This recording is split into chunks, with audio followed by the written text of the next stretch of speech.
नमस्कार दोस्तों, स्वागत है आप लोगों को हमारे चैनल में। तो फाइनली हम आप लोगों के लिए एक नया अपडेट लेकर आ चुके हैं। तो आप लोगों को बता दूं कि पावर स्टार पवन सिंह और सपना चौधरी का एक गाना कमिंग सॉन्ग में था, जिस गाने का नाम है लहंगा लहक जाई। तो आप भी पावर स्टार पवन सिंह के फैन हैं तो चैनल को सब्सक्राइब कर लेना। और इस गाने के आप लोग को पावर स्टार पवन सिंह और शिल्पीराज अपने मधुर आवाज़ से इस गाने को गाए हैं। और ये गाना में आप लोग को फिटिंग की बात करूं तो आपके प्यारे भाई पावर स्टार पवन सिंह और सपना चौधरी नजर आने वाले हैं। इस गाने को लिखे हैं धीरज बबुआन और म्यूजिक दिए हैं प्रियांशु सिंह। और आप लोग को ये गाना 18 जनवरी 2023 को सुबह 10 बजे YURL भोजपुरी चैनल पर रिलीज़ किया जाएगा। तो आप लोगों का ये ताज़ा खबर कैसा लगा?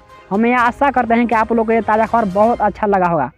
तो इसी तरह ताज़ा खबर जानने के लिए वीडियो को लाइक करना और चैनल को सब्सक्राइब करना ना भूलिएगा। तो आज के वीडियो यहीं पर ऑन करते हैं। तब तक के लिए जय हिंद, जय भारत।